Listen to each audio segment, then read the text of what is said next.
the Big Gold Podcast, your weekly episodic listening experience where we cover WCW Monday Nitro in its entirety. That's right, folks. We cover everything from the West Hollywood blondes pretending they're gay to the Yeti. Right you are, and we will be your guides through this wrestling odyssey. The voices of tomorrow, the Midwest mouthpieces, Mr. Peace, everyone, and I am Mike Ogden wishing all of you an enjoyable Monday morning. All right, let's get to it and ring the bell. All right, everybody, Monday Nitro. It is October. The Yeti! Is the Yeti! Sorry. October 23rd, 1995 in Huntsville, Alabama. You said Huntsville, Alabama? Huntsville. Not Yetisville, Alabama? I don't believe they believe in Yetis down in Alabama. Oh, they have to. Hold on, no, you just fucked me all over this episode. Get the governor of Alabama on a tin can on a fucking string and let me talk to him. They definitely they definitely believe in the Bigfoot. I don't know about the Yeti. Bigfoot? The Bigfoot. Speaking of Bigfoot, I am so happy this is the go-home show of Halloween Havoc. I have never been more tired of fucking monsters. Against every white trash blood cell in my body, I am so fucking sick of monster trucks. It is outlandish at this point. Also, I want to make a quick correction, as you did probably 2 weeks ago. I believe it was last week or the week before's episode, I said there was no more mention of monster trucks past the very first promo we got where the Giant ran over Hulk Hogan's motorcycle.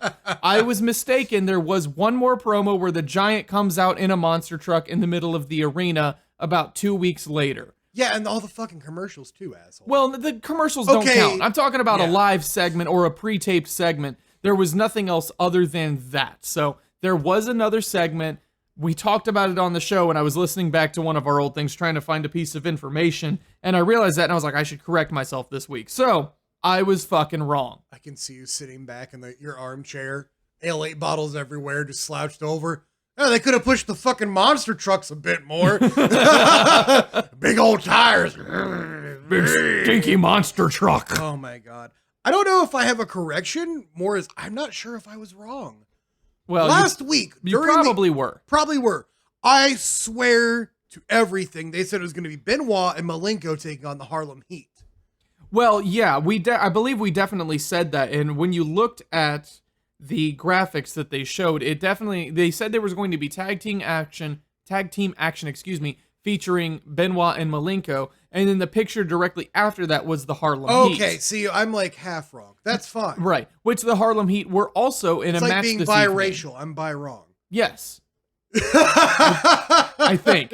Should have pushed those monster trucks more. Now that someone's just going to turn and be like, these people making fucking monster truck noises the whole entire time? Yes, we are, bitch. For 90 seconds, you can listen to us make monster truck noises. Hit me up on the Patreon. Yes.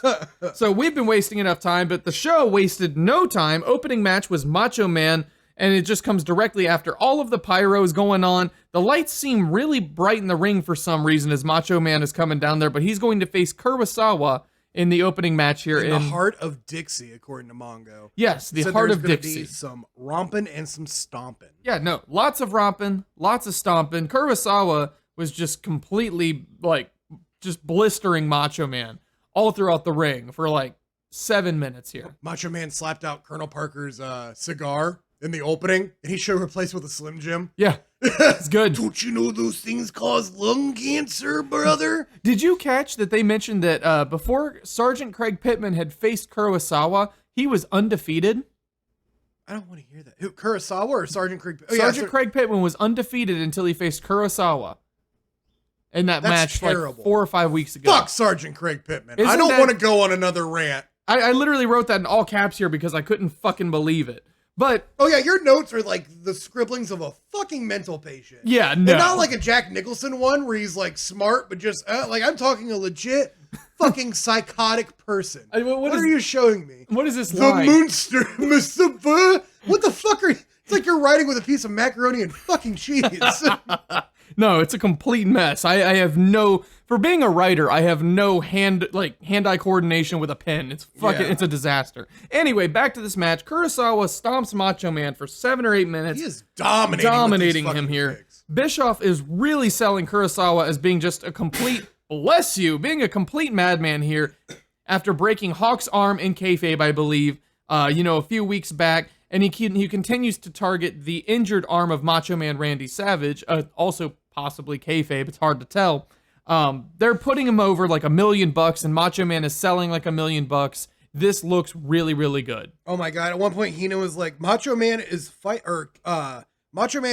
him with one arm, and he's fighting a man you wouldn't want to fight with two arms.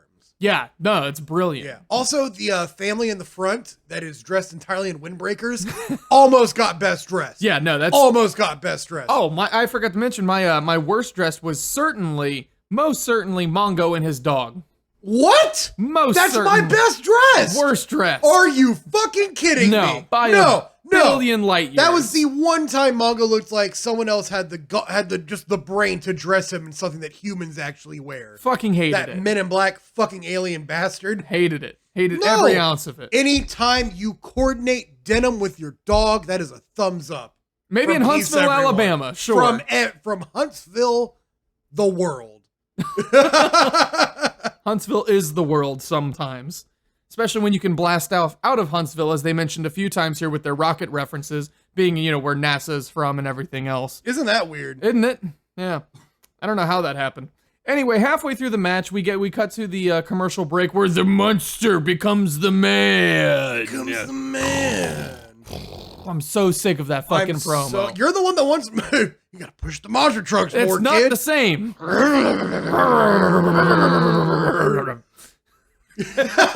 Anyway, I can't audible do an impression of a monster truck going over a bunch of cars. That just sounding like nonsense. No, that's all this fucking podcast has been. We're 8 weeks in somehow. 8 weeks. 8 weeks in, and it's just so many more. It just continues to devolve into nonsense and sounds. Yeah. Next week it's just going to be grunting for half the episode. It'll be like Tool time. Episode 50 is just going to be audible sounds of me eating my own fucking hand for 90 minutes. Just chewing. So Bischoff is going off some old 90s baseball talk, talking about the 95 World Series, where it's the Indians versus the Atlanta Braves. Ted Turner obviously owns the Atlanta Braves at this point. I think he actually owned them until 1996. So, and they won the World, spoiler alert, if you were just in a coma and you're going through all the World Series, I just really messed up your day. You got to think with WCW on the rise and, the team he owns winning the 1995 World Series, he's got to be happier than an 80-year-old man with a pocket full of gas station dick pills and a Red Bull getting ready to go and fuck his favorite porn star for the last time. He's definitely happier than when Vince McMahon gets Hulk Hogan back every single time. It's just money made. But it is nice, like, not to divulge from the match, with Bischoff talking about, like, 90s baseball, and this is taking place, obviously, in October, because it's fucking Halloween Havoc. Right. We got 90 weeks of Halloween Havoc. I got Halloween Havoc coming out of my fucking armpits over here. They've literally been talking about it since September. Yeah, which, I mean, I don't know if you know that's how it works. October comes after. No, usually how it works is you have a pay-per-view at the end of September and you push that. But they've been pushing Halloween Havoc since middle of September. The very first episode, our second episode, they were talking about Halloween Havoc. Yeah. That's September 11th. You're like, let me learn you here, kid. Oh, it was driving Stick to the monster truck noises, jackass. I didn't think about how long we were going to have to listen to it, okay? I didn't think about it back then. But going back to my original point, then we can get back to Kurosawa just beating down the Macho Man. It's obviously October. They're talking about baseball. Like, I know we're not supposed to eat the member berries, but I almost said as a society, and I know it's, you're not supposed to eat the member berries, but this stuff, as our friend had pointed out to us, is a very good time capsule for the 90s. And it's great because we're kind of syncing up with October, even though like here what we're covering is later, and we're just at the very end of September right now. We're almost a month behind. Yeah, I'll get to my point. The leaves are changing. They're talking about baseball. It's just, some really good, feel-good nostalgia from my childhood. Definitely. Some old WCW. And I feel like you said you didn't like this episode, and I understand why, because, some of the matches are lackluster. But I feel like this episode of Nitro encompasses everything that, until the NWO, that WCW was in 45 minutes. You are 100% correct. And that's awesome. Yeah.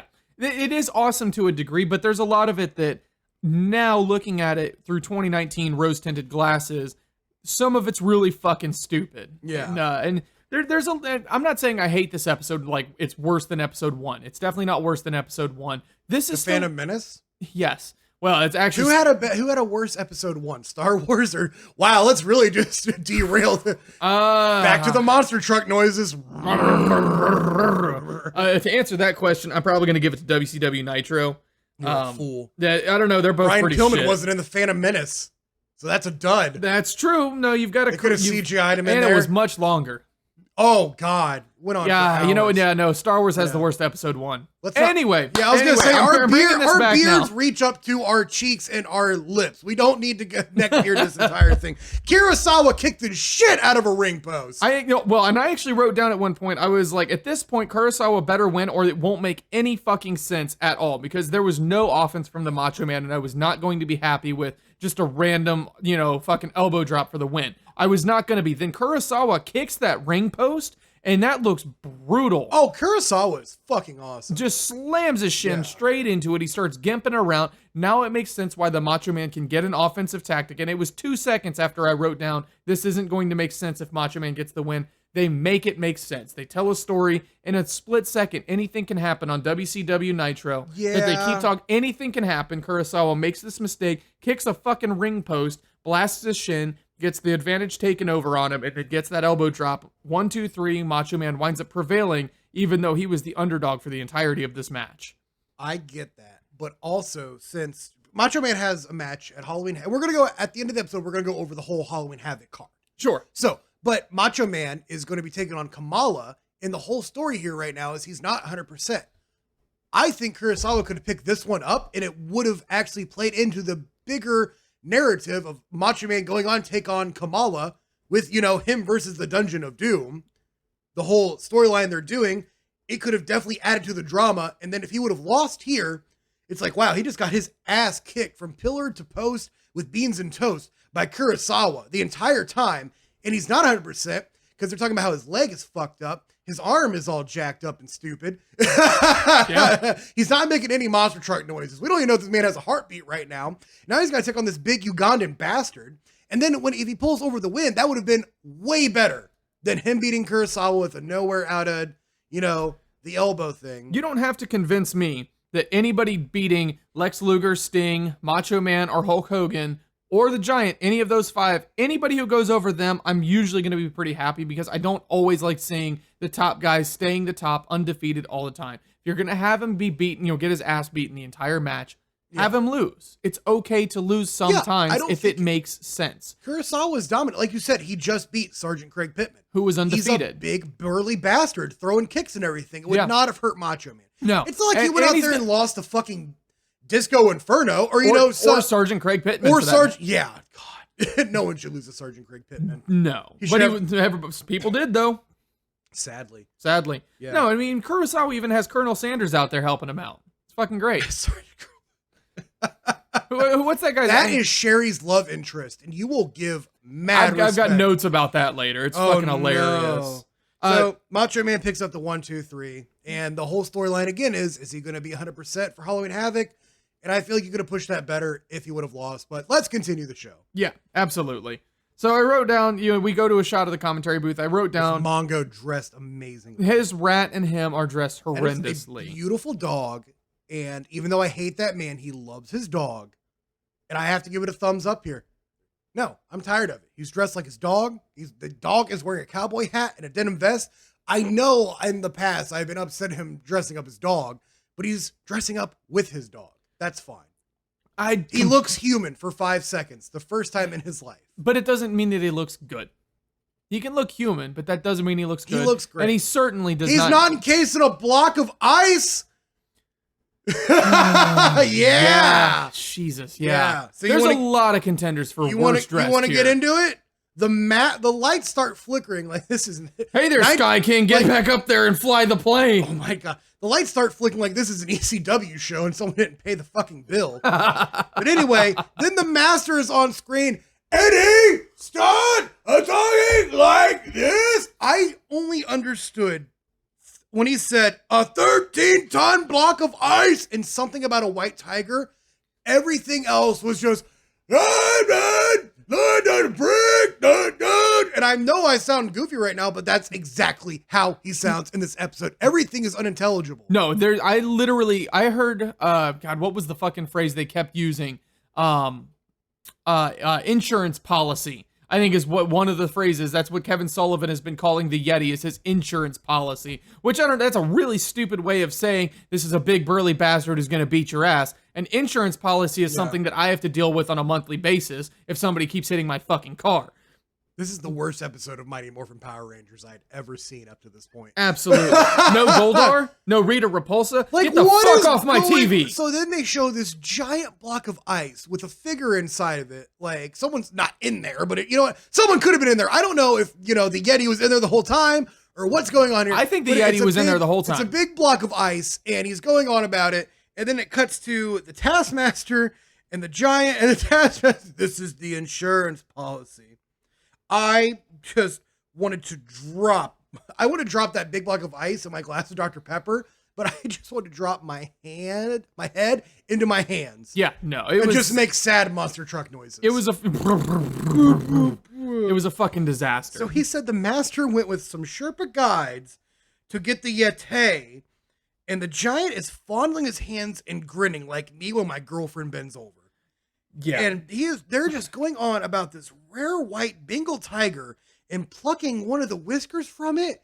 I don't know what the fuck is going on here. I don't know. I know I'm swearing a lot, but here's the thing. I got a couple quotes too. So at one point, Sullivan's talking about how evil dwells in Hogan's hearts. And I was like, well, that's actually kind of okay. Like, we're talking about how Hulk Hogan's doing this heel turn. He's got some evil in him, and the crowd starts booing immediately, even though Hulk has been openly admitting, he's like, I'm dressing in black. The red and yellow are gone. Sting has been carrying that on. And the next segment, he says he's the bad guy. Yeah, he's the bad guy. That's something we'll cover a little bit later. So that's something that kind of keeps recurring. So I thought that was all right. And then the Giant comes over, and he's just like, I am a big joke. Mine. And he has the worst fucking dialogue of the whole fucking evening. The Giant was horrendous in this promo. Look, at least he was intelligible. It wasn't like the master. Dude, it was... The whole thing about the rare white Bengal tiger's whisker, it reminded me of the Lewis Black bit of it wasn't for my horse, I wouldn't have spent that year in college. And how you hear something, and it just implants itself in your brain, and if you think about it too much, you just have a fucking stroke. Yeah. That's what this was for me. I was sitting there like, rare white Bengal tiger. I told Mike, after this segment, I had to turn off my TV and eat a whole bag of peanut butter filled pretzel bites just to calm my nerves. If I was still a cigarette smoker, I would have went through a whole pack of Camel Reds. Yeah, it was completely asinine. Yeah, I had to grab I almost had a friggin' asthma attack during this. Yeah, it was really bad. But again, this was WCW in 1995, so I can knock it. But in 1995, I loved it. I was wearing my little satin Chicago Bulls jacket. I want to say that I wouldn't have loved this back in 95, but quite frankly, I have no fucking idea. I probably would have eaten this up because I was 5 years old. Would have been reading a Garfield comic strip book, drinking an orange soda, loving every second of this. And I was. Yeah. So directly after this, they start talking about, how you can get Halloween Havoc. And one of my favorite quotes they give is, you should order Halloween Havoc and be a part of history. And I can just imagining how that goes down. Just like you call your cable company, you're like, hey, yeah, I want to be a part of history. I want to be a part of history. Can I get Halloween Havoc? And they'll be like, what the fuck are you talking about, man? No, you can't. Not anymore. Oh, also during this whole promo, the Taskmaster looks like he's going to shit out of his mouth. Sorry, I just have that written down the whole time. He is just like, looks just like he would rather be anywhere else. He definitely does not. He doesn't look like he wants to be there. Unless he's giving Hulk Hogan a Hitler mustache, the Taskmaster just does not look like he's into this. No. And if it's true to my knowledge, I could be wrong. I believe Kevin Sullivan is the one booking all of this. I wouldn't know, but not to be like, oh yeah, Sullivan was the booker. And to my thing right now, I think I remember Kevin Sullivan. I think I alluded this to an earlier episode. Was a lot of people were dogging on Kevin Sullivan for this era of, Nitro and stuff like that. And he said, look, I had to bring in Hulk Hogan comfortably into something he was used to. Right. So with WWF at the time, or the time in the 80s and early 90s with Hulk Hogan being so goofy, he wanted to bring Hulk Hogan into and transition him into a new company. Because Hulk Hogan's been in WWF like for how long? Oh, yeah. He's still transitioning. It's a hard thing to change. He wanted to make that a lot gentler, give him some pillows to land on. Sure. So, and I mean, this... But fuck. Yeah, no, I mean, it doesn't change the fact. It was nonsense then. It's nonsense here. It would be nonsense today. But that doesn't mean that people aren't into it, especially in 1995 when, like, I don't know if it's the lack of the advent of the internet. I don't know where the misstep is, if it's because wrestling is now 100% out in the open about being a work. I'm not sure where the disconnect is, but like something like this today, if you put this on WWE television, if you put it on Ring of Honor television, if you put it on any television program of wrestling today, people would look at it and be like, what the actual fuck are you doing? You couldn't do it on WWE, but you could do it in any other indie company that had a TV deal or not even one, and people would eat it up. You think so? Neckbeards would eat up the fucking Yeti. You know, I want to say you're wrong. Glacier is coming out with fucking ROH. Here's the thing, you're not wrong about that. Not now, but he was. You've also got people using, and I'm always dogging on this because I think you're telling me. Hold on. I think that I've always thought this was fucking stupid. But like when people use like the invisible hand grenades and shit like that, and the whole crowd goes fucking apeshit, that's equally as stupid to me as the Yeti. Hold on, Mike's getting out a tennis racket and putting on a pair of glasses. Let me grab my white coat. Yeah, do you want to yell about sorry, I am swearing a lot. It is the cough. You want to yell about some friggin' mango strips while we're at it? Yeah, no, definitely. That's I'm going to start yelling about that. Is that a Dave's double you have right there on your lap? That just magically appeared. I'm just talking about the Rock and Roll and the Midnight Express over here. Didn't you book some really good stuff for OVW before Paul Heyman came down and shit the bed all over it? Before all of my stars got completely ruined when they went up to WWE?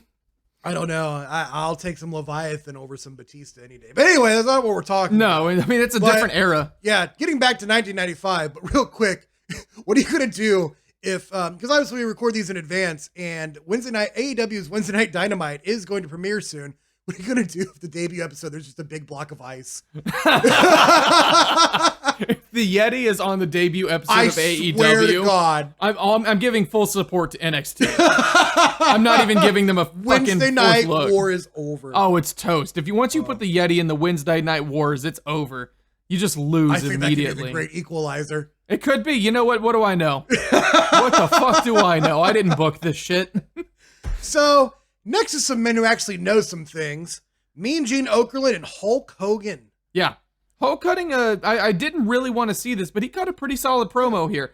Have you ever, they're talking about him being in Thunder in Paradise. Have you ever watched Thunder in Paradise? I've not, no. Oh man, we gotta watch it. Okay. You know Hulk Hogan's acting is literally Oscar worthy, Nobel Peace Prize worthy. Oh, it definitely is. It's calmed some countries down. Yeah. There's ceasefires because of Hulk Hogan's acting. We should have just dropped that episode right in the middle of the Palestine and Israeli conflict. And I swear tomorrow, those guns will just be in a pile.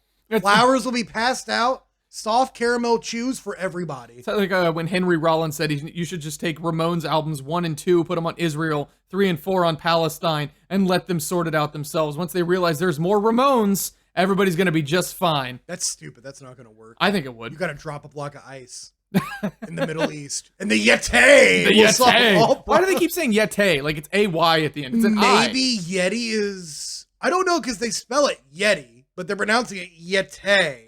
It must be an Alabama thing. They don't believe in the Yeti. They believe in the Yeti. Is not from Alabama.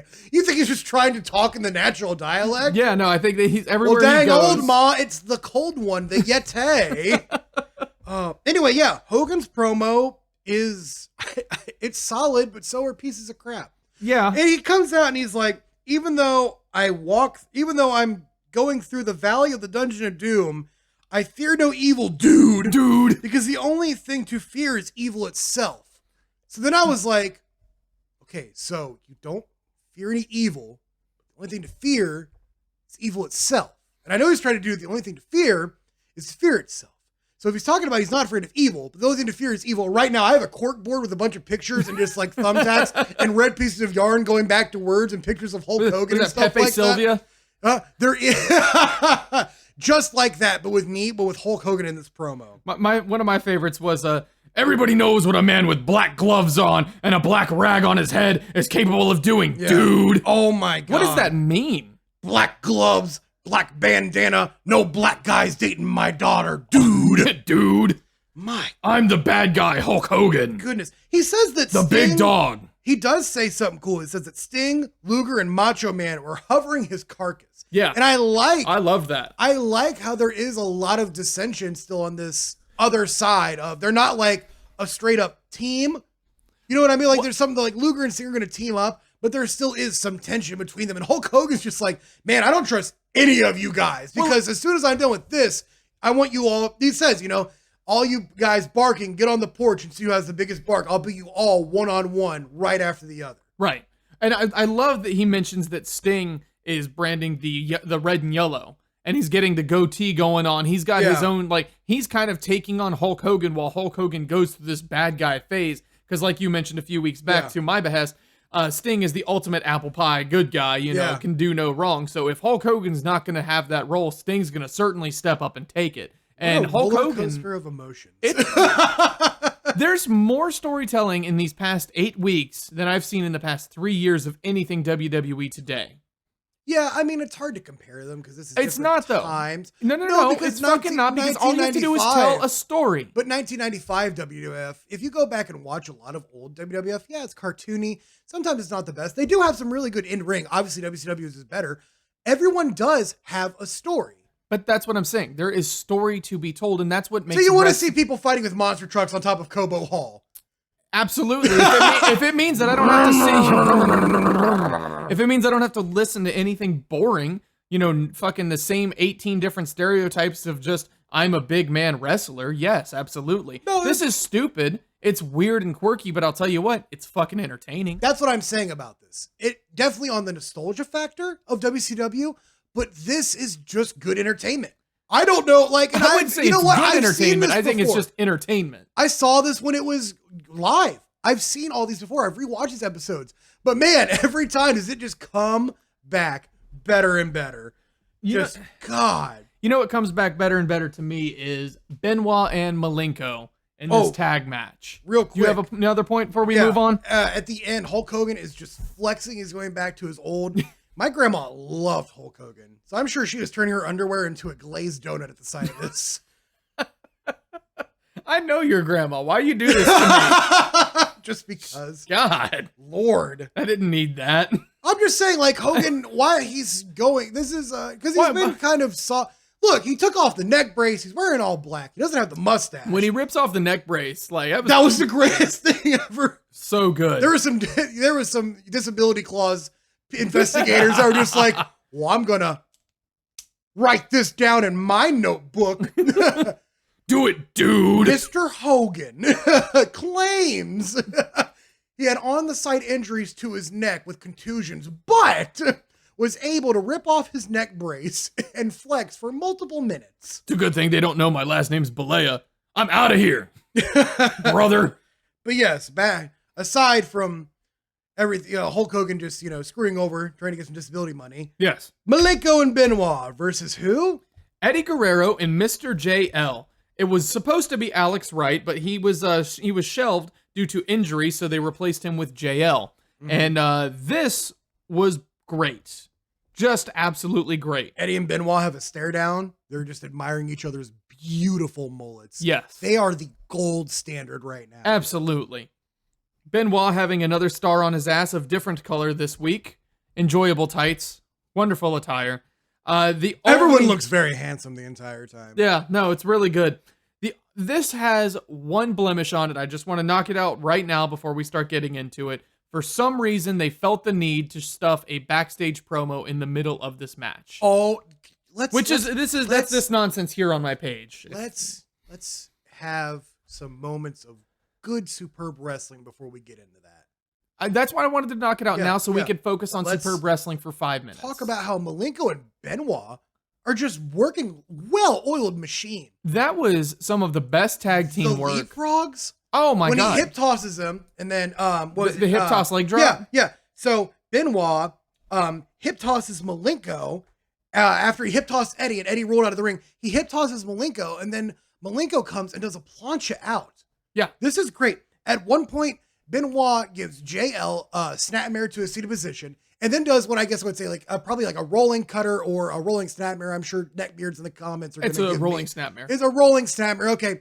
And then Malenko does the drop kick to JL's head. Just great back and forth. Very simple stuff. They're not, it's not anything too crazy, but God, it just looks so much better because they're just a mishmash team and they're working together. It's fluid. It Yeah. is so unbelievably fluid. And they're working the tag team gimmick to the best of its ability. It's the thing that I love seeing in a tag team match, and that's you want the hot tag for the ultimate babyface. And Guerrero is the babyface here. Eddie is the man for getting a good hot babyface tag. Oh my God. My goodness. This is a delicious sushi roll of cruiserweight tag team action. Absolutely. Amazing. Every single ounce of offense Mr. JL tried to get in, he was just immediately baffled and back down. It But he didn't doesn't matter. look like a Herb. He's still trying to No, go. he's absolutely working his ass off trying to get going, but here's the thing. He's being double teamed by Chris Benoit and Dean Malenko. Those are two guys that on their own are hard enough to defeat. He is getting lambasted by both of them, and Eddie can't do a damn thing. Every time he tries to get into the ring, the ref stops him, and as soon as the ref turns around to stop him, Mr. JL gets bashed by both of the men on the opposing team, which makes Eddie hot. It makes the crowd hot. Everybody just wants to see Eddie get in there, and it's just they're working him. They've got him brought over to the corner. Great story. Quick tags, back and in and out, back and forth, in and out. It just looks great. And Eddie's getting just showing fire because every time it's a close one, he's jumping in, breaking up the pinfall. Love it. He breaks up a pin, and Chris Benoit shoves him because he broke up the pin, and he just shows this aggression and intensity like, hey, I had this match won until you stepped in here and saved your teammate, and he shoves him so hard Eddie falls out of the ring. Falls between both the middle and bottom rope, falls out of the ring, and kind of has to eat his loss for that moment, suck in his pride, and get back up to the tag position and hope that Mr. JL can get over to him soon. And the crowd is just like, they're so upset at Benoit and Malenko just holding down JL and not letting them get any kind of offense in. So when that hot tag comes in, oh my God, that whole arena just lights up. It's the biggest pop of the evening. Now let me ask you a question. Sure. Let's pretend that a millionaire gives you money to run a wrestling company's show on his network. Sure. So let me ask you a question. So you're having I think I've asked you these questions before. Let's get down into it. Test time. So if you're having a just amazing match, it's like this is a 5-star thing, but it's a very, very This was a 4-star match. This is Rice Krispies and almond milk. This is delicious and lovable. Do you keep the attention on this match and show that, hey, you're not going to see stuff on the other channel with this, the other federation? No, those guys can't wipe our noses. This is real wrestling. This is what WCW is about. These are young, hungry guys. They're working together. These are technicians. These are real athletes. This is a great story. Or option B, do you cut to it, take everything out of it to show Scott Norton fighting the Shark for something that happened over a month ago? Over a month ago. That was on the September 11th episode of Nitro. This is what? October, let me go through my October 23rd. That is over a month. Yeah, well over a month. It's not only did it look terrible, and I don't mean to disrespect the Shark. We've mentioned before, he is talented. He's great. He doesn't throw working punches well. That's not what his skill is. He's not a punching. He's not a striker. Norton's looking sexy as hell. He's got the Big Mac pecs. Sure. Nothing's against that, but this doesn't look good. It doesn't look appealing, and it's pre-rolled footage, or at least if it's not, then that's even sadder. They should have. Then if it's not pre-rolled footage, then they really should have been diving at each other. Scott Norton should have been ruling this. But if it was pre-rolled footage, they should have looked at that and said, "Well, this looks terrible. Mm-hmm. Not only should we not show this, we certainly should not interject it into what is possibly going to be the match of the evening, highlighting the one thing that we have that WWF does not have." I really honestly feel like, and I have no backing to this, no evidence, anything. I feel like they recorded this and then totally just forgot, because we haven't gone over the Halloween Havoc card yet, and I didn't look it up, so I don't know if the Shark and Norton are having a match Halloween Havoc. I guess that would make more sense, but maybe do that. I feel like they recorded it and forgot it, and they're like, oh, dang old dang, boss. Pots and pandy and hard sour candy. We forgot to put this in. Let's just shove this in. Where can we put this? I know, right in the middle of our match of the night. You can say this is the match of the night. It's easily the match of the night, without a question. Heenan was saying that the Wonder Pup Alex Wright hurt his knee by trying to dance like Disco Inferno. Oh yeah, I have nothing to add to that. I just love that's just a great line. No, this whole everything about this, the commentary was excellent here too. Mm-hmm. They were just putting everybody over. Everything was great. The only blemish is that I would have honestly given this a 5 out of 5 without that blemish in the middle, as far as not necessarily it's the best match of all time. And I know this sounds really extra stupid, but in terms of just a match that you're going to see on network television. You didn't have to pay for. It was a freebie match. For free. And I'm not saying this wouldn't headline or couldn't headline a WrestleMania or a Starrcade. I mean, look at the talent you've got. It's immense. It's absolutely immense. These people certainly could be headlining, but we know for a fact they're not going to. They're all mid-carder level at this point in time, especially when you have the likes of Sting, Macho Man, Hulk, Lex Luger, etc., etc. These are clearly mid-carders. There's no two ways about it. They're not headlining anything. But when you have a match of this caliber in the middle of, an average episode filled with the Yeti and Hulk Hogan promos, the Yeti, and other stuff like that, and then you have this just golden nugget of a match, they have to tarnish it somehow because it's network television, I suppose. But this would be a 5 out of 5 network television match. It was just excellent. Real quick, the finish. I know. I'm sorry to cut you off. That's exactly what I was going to talk about. Was Alex Wright? Yeah, go ahead then. I'll let you cover it. He took his crutch and goofed up Malenko, and he was trying to hit the ropes, and JL was able just to get him up and get the 1, 2, 3. Yeah, Alex Wright played zero part in this for the entirety of the match, and then right at the end, I was waiting for it too. So it's a nice way to add some more just tension in there. Yeah, because you don't think it's going to happen because he's on the baby faces. Not only is he on the baby faces, but he's injured. He's hanging out by the ring the entire time. He's not moved at all. He's made zero effort to try and come at anybody. But then he realizes, Mr. JL's been dicked around this whole time. It's just not, I'll do some dicking on my own. And that's what he's going to do. So he just snags, what was it, Malenko? Yeah, snags Malenko. Yep, snags him with the crutch right on the ankle. Malenko stutters and stumbles a bit. JL, snags the pin. I had a stroke just a second ago. And everybody had a great time. Under handle. I don't know what's going on with that. Medication. I really do, but I think the coffee's not helping. Yeah. Mongo calls Alex Wright a cripple at one point, and it's just like, bro, this is 1994. What? Yeah. But also, so the faces are leaving. Brian effing Pillman comes out and DDTs Eddie's watermelon right into the ground. It was gnarly looking. That'll make some fruit salad right there. Yeah, no, and Brian looked all crazy as soon as he left the ring. This is the most insane we've seen him look on Nitro since yet. Honestly, this is the craziest we've seen Pillman on this program, and I loved it. He's throwing up the 4 horsemen. Yep. Yeah. I can't wait to see more of this, which we know eventually we will. Coming. Yes. So they didn't really make any mention of the Sting. And yeah, I was going to say through this whole episode, they didn't talk about Flair and Sting. No. Or maybe like a small little tidbit or something like that. Are you 100% certain this is the go-home show before Halloween Havoc? This is the go-home show before Halloween Havoc. Because they didn't really mention shit that's happening on Halloween Havoc. They just mentioned Halloween Havoc is coming up and the Yeti will be there. This whole episode is really just building around that. Yeah. They do talk about how Macho Man will be taking on Kamala and Luger will be taking on Ming. And if they beat both of those, they'll have their match. But everything else is really an afterthought. Absolutely. This is less the go home. This is less of a go home episode for Halloween Havoc than it is a go home episode for the double main event of Halloween Havoc. Yeah. So speaking of main events, Sting and his old buddy, old pal Lex Luger taking on the Harlem Heat with Sister Sherry. I love that. While the Harlem Heat were coming to the ring, I believe it was Eric Bischoff. I may be wrong in that. And I hope you wrote this down and you can correct me. They were talking about WWF results and talking about everything that was going on over there. And instead of in your house, it was in your outhouse, is what he called it. That's my favorite Smoky Mountain Wrestling pay-per-view in your house. There's some guys that have WCW and TNT face paint. So I guess this makes this the first official gathering of the Juggalos. And then there was a kid that just had marker over his face. What the hell is going on here? Dude, it's Huntsville, Alabama. That's just day-to-day routine for them. I have to find a Harlem Heat do-rag. Yeah. It is a must. Yeah, absolutely. I am a fan of the do-rag. I may be a fat white guy. Well, that's why you're a fan of the do-rag. From a podunk town in Ohio, but Lord, you're literally solidifying exactly why you need it. It's like I need it. Yeah, I don't want to knock off just the flame one. No, people can't put flames on a do-rag right. Only Harlem Heat can do it right. Well, yeah, Harlem Heat got everything right. They were great. So, real quick, have I ever talked to you about the origins of Harlem Heat?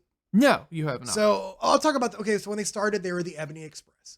So, and it's funny that Sherry is fawning over Colonel Parker. So they were the Ebony Express, and then they came to WCW as the Harlem Heat. Their original thing was Colonel Parker won them in a card game and would lead them out wearing shackles as if they were slaves. And I'm not putting this over. This is, sorry to cuss again, this is fucked up. For 1993, for a company based in the South, that is fucked up. That is fucked up for 19. That is messed up for any year starting with 19. Yeah. Really any year starting with 18 either. Yeah. When Ric Flair was wrestling that's not great. That's less than ideal, to say the least. When Ric Flair was fighting in the Pioneer days, they did. That was just been too much. You know, and I was listening to, gosh, who was it? I think it was Jim Cornette was talking about the Fabulous Moolah. When she first got started back in, gosh, what would it have been, the 40s or 50s? She was a slave girl Moolah, was her gimmick back then. And it was pretty wrong back then, too. Oh, yeah. So for 1993, for the Harlem Heat to have to go through that, like, that's fucking ridiculous. And they got rid of it. Like, sure, I mean, in WCW, like, but it was like, they got complaints before they were like, you know, I feel like if it's 1993 and you come to me and we're like, hey, we want to put two rising great, African-American athletes in chains and have them led around by an old white man with a cigar, I'm probably going to throw my coffee, my, desktop computer, like everything at you and beat your ass. Like, why would you bring this up? This is not even a thing. No, it's heinously This is too much for Huntsville, Alabama. Which makes the whole Sherry's fondness of Colonel Parker stranger. Yeah. It's bizarre and it's stupid. There is a man standing up and yelling at Booker T like Newman when he found out the yogurt was non-fat. That's right. The Seinfeld references are back. That's all this podcast is. No, it's Seinfeld references and monster truck noises. Occasional. God. 6 more years of this. 6 more years of monster truck noises in Seinfeld. Bare minimum. At You this ready? Point. Yeah, no, I can handle that. Back to the match, because we barely talked about it. Booker T is hitting hard tonight. I don't know who pissed in his cereal, but he is blasting He's a great everybody. face. Booker T is an excellent top 10 heel. Oh, yeah, absolutely. He is so good at letting people know that he does not like them or anyone around him, and he doesn't care. No. His shoulder tackle alone was like... It's nasty. It was like a Goldberg spear from a standing position. You didn't have to get horizontally, just knocks you on your ass. You can't do anything about it. Even if you said, no, I'm not going to do that, like you're not going to sell for it, doesn't matter. You're still going down. Yeah. It's Booker T. He's a big, big man. Yeah, and he got some air on that backdrop. I think it was Luger. Yeah. Oh, he got some air. He is a superb athlete. It's funny during this, Hogan talked about he's wearing the red and yellow, growing out the Fu Manchu. It's like everyone but Lex Luger in this match is wearing red and yellow, Hogan. I noticed that as well. I wrote down, because I saw Sting was doing the Hogan red and yellow, and I was like, well, the Harlem Heat also have red and yellow, so I don't see what the big fucking deal is, Hulk. Maybe... Never mind. Never mind. Halfway through the match, Eric is like, what the heck is a Yeti anyway? I need that on a bumper sticker. Send that with the Harlem Heat do-rag. We're gonna put that on our shirts also. Yeah. Not only are we We're the Big Boys podcast, but we're wondering what is the Yeti? What the heck is a Yeti anyway? So they go back about how Sherry is kissing the Polaroid of Robert Parker, and Heenan says, how many Polaroids do you think they have together? Just mental block, mental block. No, thank you. Hard pass. This is some okay action. I wish it was a bit faster paced. It's pretty sluggish, but there's kind of a reasoning behind it, I feel like. And they mention it, Sting and Luger are not acting like a team, which is a great way to put over I disagree with that because they're talking about how they've been tagging for a long time, but he even says the Harlem Heat are a better team just because they've been together long. And that's what I was trying to get at. That's a direct quote from Heenan, is Sting and Luger are not acting like a team. That's exactly what he said, and it was when he was putting over how good the Harlem Heat work in tandem with one another. Sting and Luger, if one was getting pinned, the other was not jumping in the ring to help him. There was none of that kind of connection or tandem offense or defense, for that matter, between the two of them. Great storytelling things we saw in the Cruiserweight tag team we're not seeing in the main event tag team with the bigger stars. Yes, it was completely absent. This was... For one, it's weird to see back-to-back tag team matches, and it doesn't bother me. I love tag team. I'll watch. Big fan of tag team wrestling. Doesn't bother me, but I know a lot of people are kind of like, oh, well, that's kind of strange. Why wouldn't you end on a singles match? especially when the Harlem Heat versus Sting and Lex Luger make zero sense coming up for the go-home show, as we mentioned earlier, excuse me. But I don't know. Stroke over there? Yeah, no, the coffee's coming back on me. I'm having a heart attack. Come help me. No, this match was just okay. It was fine. There was a lot of athleticism on display here, but it was nothing really to go home and about. No monster truck noises to be heard. No. 0% monster truck noises. 0%. Yeah. So Sting gets the hot tag, starts splashing Booker. God. So the Harlem Heat do a big double suplex, but while Stevie Ray is in the corner doing some business with Lex, Sting goes to top, crossbody, gets the 1-2-3 on Booker, which was kind of unique, but I feel like it was funny that Stevie Ray did. I'm not going to make too much of it. The ending was fine. No, I can see that. I just don't really like the Harlem Heat losing. I know you got to keep Sting and Luger strong. But that's why this didn't make any fucking sense.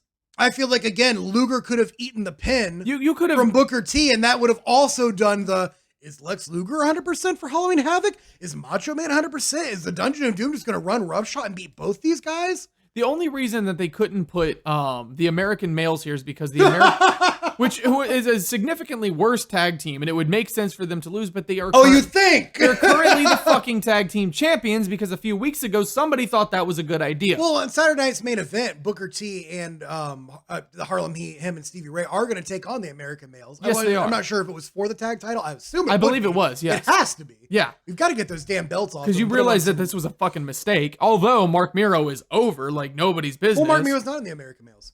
It's Scotty Riggs. You know he's not in the American males. Who am I thinking? You're thinking of Scotty Riggs and Buff Marcus Bagwell. Excuse me, Buff Bagwell. That's what I meant. I did not mean Mark Miro. I meant Buff Bagwell. It's okay. No, Johnny B. Bad stands alone. He's got his frisbees and his guy liner and his confetti can to keep him warm. I'm getting all my WCW gimmicks crosswired here. Johnny, you're staying the night. You want a blanket? It's okay, baby. I got all these frisbees to keep me warm. Wop babaloo wop. God. Johnny, are you making monster truck noises in my living room? It's a monster truck, baby, but it's covered in glitter. Tutti frutti, oh, Rudy. Let's close this episode by closing the show because it turns into nonsense right after this. Oh, it's coming. I'm coming. So Hogan, the Giant. No, hold on. Okay. The Taskmaster holding back throwing up in his mouth, and the Giant come out. Giant choke slams Luger and Sting. Harlem Heat just leave. Yeah, just fucking bail. They're not dealing with this angle. They already ate the pin. I don't want to see them get some choke slams either. No. That would have been crap. I'm glad they got the hell out of there. And Macho Man runs in. But I mean, for me, I guess he could have been limping. I just really wish he would have put over Kurosawa, the beatdown on him. But whatever. I go back to that. Macho Man runs in, and then the bad guy is here. Yeah, the bad guy, Hulk Hogan. Yeah, and Giant just clubbers Hogan his back and shoulder and neck area, and he no-sells it. Yeah. He's like, I got the neck brace off, man. I'm 100% now. The guy assigned to Hogan's disability case is just, his pin is on fire with the notepad. Just, I can't believe it. This whole segment was fucking stupid, though. It was just a lot of no-selling from both Hulk and Giant, putting nobody over other than Hulk, which we know Hulk's going to win at Halloween Havoc, unless it's by nefarious intent from everybody that's coming to be involved, which, of course, the Dungeon of Doom comes out here. And brawls with Hulk and Macho. Yeah, and then they say, he says, Hogan's going to be black and blue. And then I was like, man, if he would have took off 2 words in that sense, Hogan would have been real upset. It would have been really upset. What'd you call me, Bobby? The strobe lights start. The ground starts rumbling. They cut to the giant glacier of ice, and the Yeti bursts out and is shaking his arms like a madman. And Bischoff is like, what is that? And then the show cuts. You couldn't have ended this episode any better. Or any worse, somehow. This was fucking ridiculous. My goodness. He didn't even look like a Yeti. He looked like a mummy. What was up with, he was in bandages and wrapping.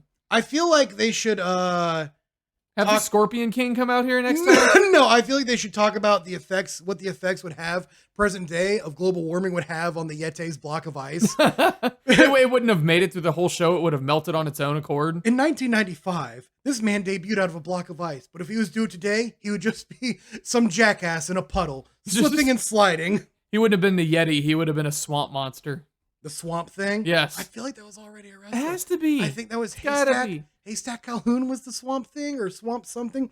Anyway, my God, let's go over the Halloween 1995. Hold on, look at the poster. If you can, go to Wikipedia and look up Halloween Havoc 1995. The poster is Hulk Hogan in the red and yellow, crushing a jack-o'-lantern in his hands. Yeah, not even in the black. That's All bizarre. will be terrorized when the giant emerges in this ghoulishly grand event. So let's go over this real quick. Hold on, let me get down to the results. Oh man, this is just great. So you have Eddie Guerrero taking on Disco Inferno, Paul Orndorff taking on the Renegade, these might be all the dark matches. Anyway, Chris Benoit and Dean Malenko taking on the Blue Bloods, and those are the dark matches. Wow. Why couldn't the Blue Bloods take the pinfall in that main event? Anyway, opening Halloween Havoc 1995. If you're getting ready, it's 1995, get ready to call your cable provider and be a part of history. Be a part of history. Be a part of the Yeti. You got Johnny B. Bad going against DDP for the WCW World Television title. And take my money anyway. No, anything with Johnny B. Bad, that'll actually probably be pretty good. So Randy Savage is taking on the Zodiac, so I don't know what happens there. No. I guess we'll go over that in the next episode. Kurosawa is going to take on Road Warrior Hawk, the man's arm he broke. Yeah. Sabu is going to take on Mr. JL. Sick. You've got Lex Luger in his match with Ming. Then you've got Sting and Ric Flair taking on Brian Pillman and Art Anderson. I feel like they could have definitely built up more to that. I know we've been running it kind of into the ground, and I get they've got to put this over. I'm actually kind of glad that was absent this week. You've got Hulk Hogan taking on the Giant first in the Monster Truck Sumo Challenge on top of Cobo Hall, brother. And then Randy Savage taking on Lex Luger. Obviously, spoiler alert, they win their matches. And then, that's not much of a spoiler. The Giant taking on Hulk Hogan for the WCW World Heavyweight title, championship title. It's actually not a terrible card. No, it's actually pretty solid. That's worth a couple bucks. Yeah, just for the, and we can watch it for free. Well, it's not free. It's free for me. You're paying for it. It's going to go on forever because this, the network just buffers like a mother. That's true though. So let me ask you this. Two-prong question, two-prong attack. Okay. My friend. It's so bad. Okay. Yeah, I know where you're at with that. Are you buying Halloween Havoc? And are you watching next week? Okay, so based on this, and I'll say even the previous episode, because this was a go-home show for Halloween Havoc, yes, but the last week's episode, I think, was almost more so a go-home show because they focused more on the individual matches you just covered last week. Mm-hmm. This week, we mostly focused on that weird plot twist of the Yeti. The Yeti! I would not be buying the pay-per-view. You wouldn't? I would not be. After seeing, you just said that card was stacked. Yes, and I would not be buying the pay-per-view. Why not? You are a fool.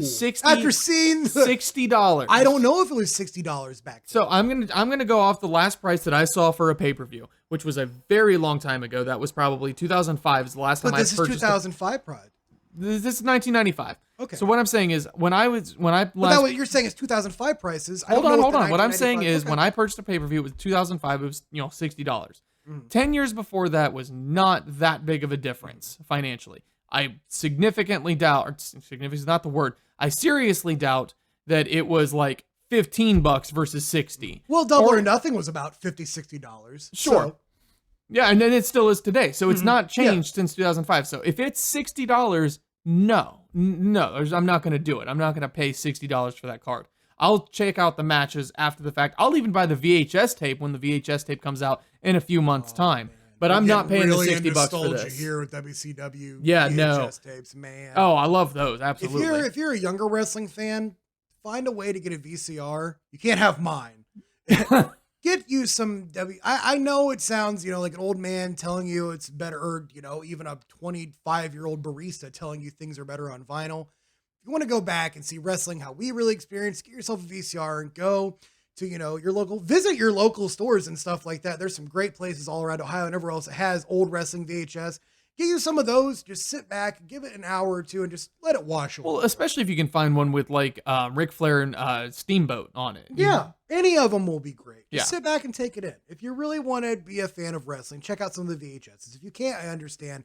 But I mean, I'm sorry. The nostalgia of this episode would definitely get me to, oh my God, I'm buying Halloween Havoc. I don't care what anybody says. I would steal my mom's credit card to buy Halloween Havoc, and I'm definitely tuning into Nitro next week. Yeah, let me put it this way. I barely bought 2 of the big 4, even when I was a huge WWE, WWF fan. I barely got half of the big 4 pay-per-views for the $60. Mm-hmm. Usually it was SummerSlam and either WrestleMania or Royal Rumble. You're going to tell me Johnny B. Bad isn't worth $60. It just does not compute, my friend. Yeah, no, I can tell you that all day and night. It wouldn't bother me a little bit.